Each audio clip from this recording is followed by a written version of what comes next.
أعوذ بالله من الشيطان الرجيم. بسم الله الرحمن الرحيم. إن الذين يكتمون ما أنزل الله من الكتاب ويشترون به ثمنا قليلا أولئك ما يأكلون في بطونهم إلا النار ولا يكلمهم الله يوم القيامة ولا يزكيهم ولهم عذاب أليم. أولئك الذين اشتروا الضلالة بالهدى والعذاب بالمغفرة فما أصبرهم على النار ذلك بأن الله نزل الكتاب بالحق وإن الذين اختلفوا في الكتاب لفي شقاق بعيد. نانی درس کی ان شاء الله العزیز سورة بقرہ پارہ نمبر 2 رکوع نمبر 21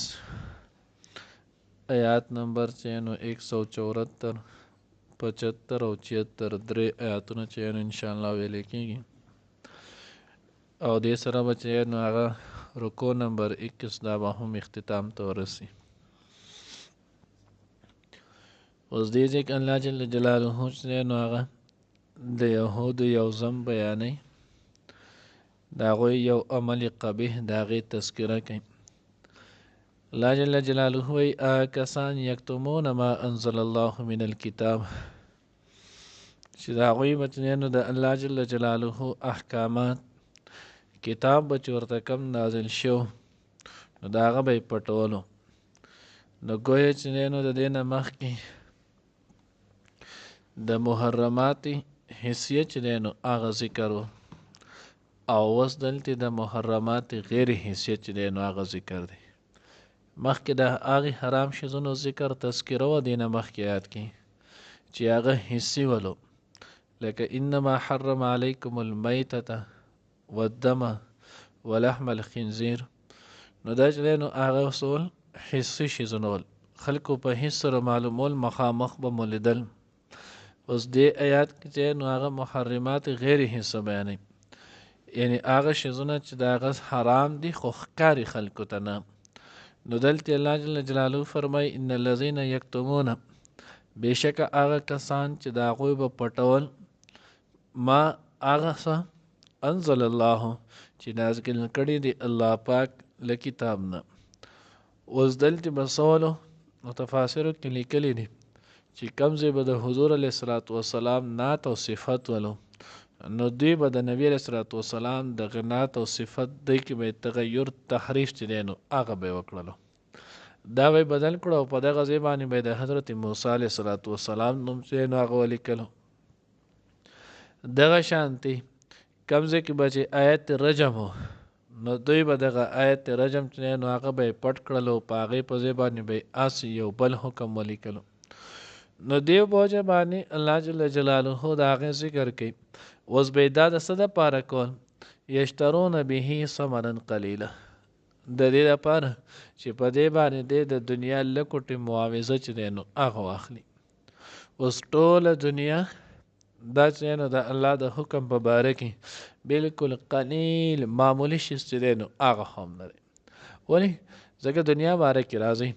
حدیث مبارکه کې راځي وایي کله نه چې الله جل جلاله دنیا پیدا کړې ده نو تر اوسه پورې الله جل جلاله دې ته بیا د رحمت په نظر باندې نه دی کتلی. بل روایت کې راځي د هغې مفهوم دا دی، وایي چې الله جل جلاله چې دنیا پیدا کړې ده نو الله پیغمبر فرمایي الله جل جلاله وایي که د دې زما په نس باندې د ماشې د پر قدر وي نو ما به کافر له یو ګوټ اوبه قدرې چې دی نو هغه نه وي ورکړی. نو ځکه معلومه دا شوه چې یشترون به ثمنا قلیله، د الله حکم ډېر لوی دی. د الله حکم چې نو په ځای راوړل دا ډېر لوی چې نو هغه ایمان لوی دولت دی. نو دوی به د الله دغه حکم په هغې کې به یې تحریف وکړلو د معمولي شیز دپاره، د خپل عهدې دپاره، د خپل منصب دپاره، د خپل چې دی نو هغه د عزت دپاره او د دنیا د لږو پیسو دپاره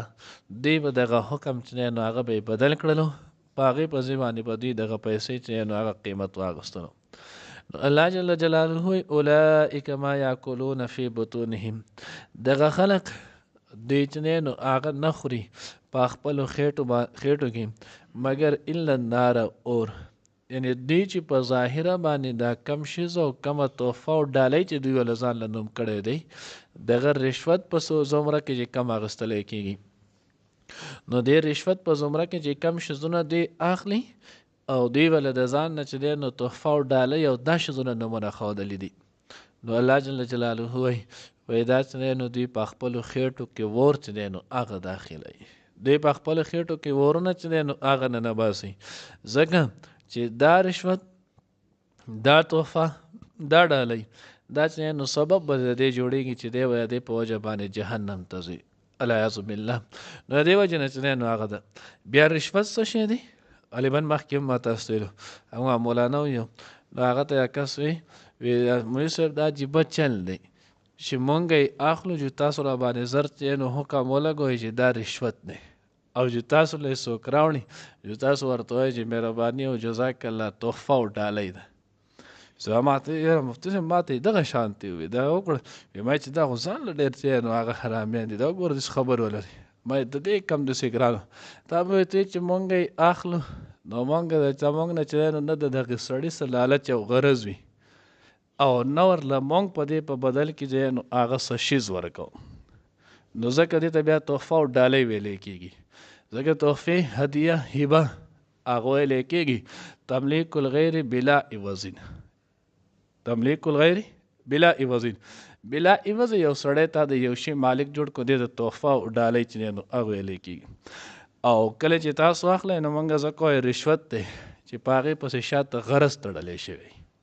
لکه مثال په طور کې ډاکټر سره که نمبر ورکوونکی نو هغه هم خلک په دې غرض چې نو 150 روپۍ کې دی وایي ما مخکې که نو د هغه ډول قاریږي هلته کښېنه نمبر نشتی دا ټول کسان ستندار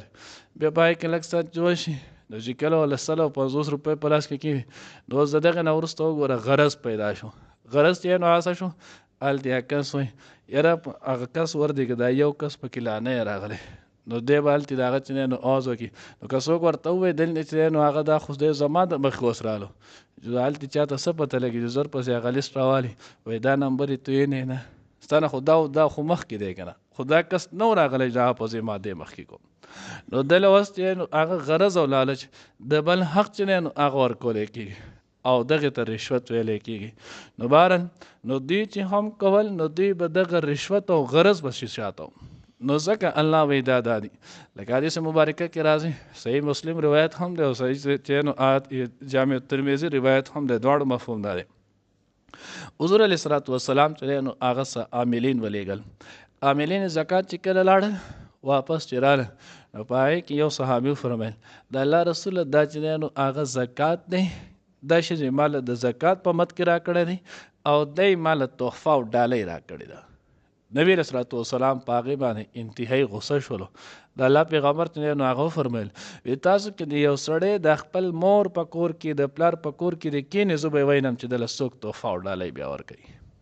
نو وی دا خو چې کله تعالی په دې غرض باندې درکوي شاته د نو هغه غرض مطلوبي نو په دې صورت کې نشي کولی. بیا دغه وجه نه فقهاو لیکلي دي وایي که چېرته چې نو ستا د مخکې سره دغه کس سره دغه لین تعلق چې نو هغه ولو خو بیا خو صحیح ده خو که د مخکې نه چې سره تعلق نه ولو نو بیا په دې باندې دغه شیز اخیستل دا چې نو د رشوت په زمره کې دا بیا اخیستل جایز نه دي. نو ځکه الله وایي ما یاکلون فی بطونهم الا النار دی نو هغه نه خوري په خپلو خېټو کې مګر ور دی نه داخلی خپلو خېټو ته مګر دا چې نو ور دی ځکه د دې په سبب به دی بیا جهنم ته ځي. ولا یکلمهم الله یوم القیامه او نه به د دوی سره چې نو خبرې وکړي الله پاک د هغوی سره په ورځ د قیامت. خبرو نه مراد خبرې ته رحمت دي، رحمت خبرې چې نو هغه به ورسره الله پاک نه کوي. بیا زموږ معاشره کې چې وکتلی شي ډېر سپور عادت چې نو هغه روان دی. وخت ورځ موږ یو کس دا ما ته ویې نه ته دا وایي چې ما ورته وایي مې سید اوس خو به زه خورم نه هغه عادت سره موږ چې چېرته خیرات وکړو ډوډۍ وکړو چېرته کور له لاړ شو نو ټول خلک چې دی نو هغه په یارانه او په دوستانه او په تعلق باندې خوراک کوي خو سوا چې دی نو هغه د چا نه د مولي صاحب نه او که د مولي صاحب ته باید په 3 طالبان یا 15 طالبان نه وله دی به چې دی نو هغه بیا څه کوي په دغې ختم باندې به دی خوراک کوي نو د دې ختم چې تاسو نو هغه دا وکړل او بیا د هغې نه وروسته چې اوس یې نه وخوره صحیح نه دی. اوس دا دوره کسان چې آس خوري په دی هم آس وخوره او په دغې نور به نه شوې لو دا چې نو هغه یقیني برکتي دی. ځکه د الله پیغمبر فرمان مبارک دی لا یاکل طعامک الا تقی، ستا خوراک دی نه کوي مګر نیکان خلک وو. نو نیک خلک له توی په رشوت کې ورکړي، نیک خلک نه چې نو هغه د توی مال پې ختم وکړه، مال پې صورت یاسین ووایه، مال پې چې نو هغه منزل ووایه، مال پې چې نو هغه آیت شفا ووایه. نو دا کم طریقه کار دی. نو د دې وجې نه الله جل جلاله وایي کم کس چې د الله په آیاتونو دغه غرض دنیا چې دی نو هغه واغېستله، الله جل جلاله وایي لا یکلمهم الله یوم القیامه، په ورځ د قیامت به الله پاک د دې سره چې نو د رحمت خبرې ونه کړي، ولا یزکیهم او نه به یې پاک کړي. نو چې پاک یې نه کړي نو همیشه چې نو هغه به جهنم ته ځي. ولهم عذاب علیم، او د هغوی دپاره به عذاب دردناک. اولئک الذین اشتروا الضلاله، الله وایي دا هغه کسان دي چې دوی واغستله ګمراهي بالهدى په بدله د هدایت کې، والعذاب او عذاب یې واغستو بالمغفره په بدله د بخښنه کې.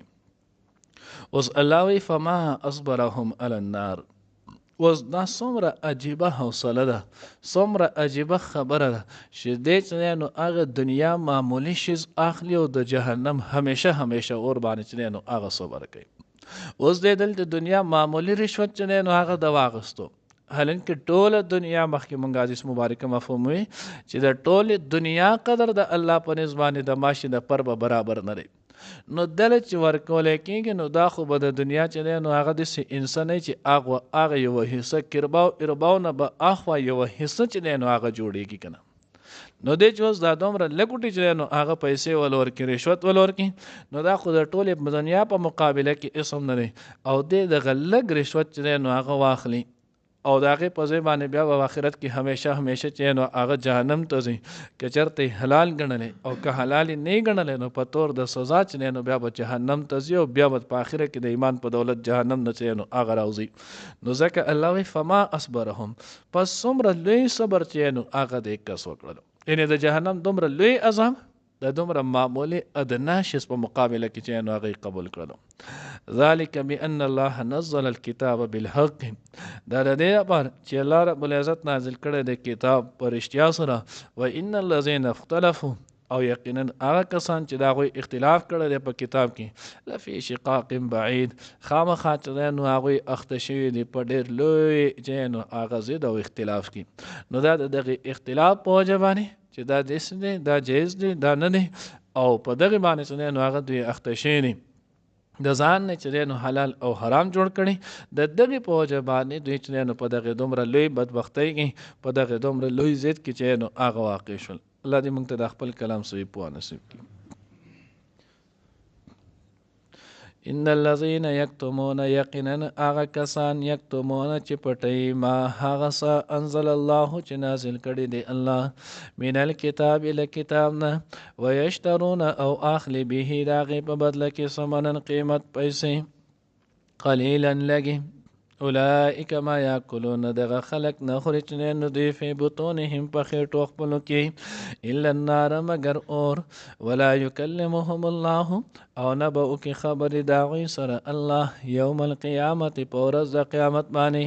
ولا یزکیهم او نه به پاک کړي هغه، ولهم او د هغوی دپاره عذاب عذاب دی علیم دردناکو. اولئک الذین اشتروا الضلالة، دا کسان دي چې واغستله ګمراهي بالهدى په بدله د هدایت کې، والعذاب او عذاب بالمغفرت په بدله د مغفرت بخنه کې. فما اصبرهم، پس څومره لوی صبر دوی وکړلو علی النار په دوزخ په اور باندې. ذلک بان الله، دا ځکه چې په دې وجه چې الله رب العزت نزل الکتاب نازل کړلو کتاب بالحق په رښتیا سره. وان الذین، بېشک کسانو اختلافو چې اختلاف وکړلو فی الکتاب په کتاب کې، لفی شقاق بعید، خامخا چې نو اخته شوي دی په چې نو اختلاف بعید ډېر لرې کې. مراد د کتاب د تورات دی.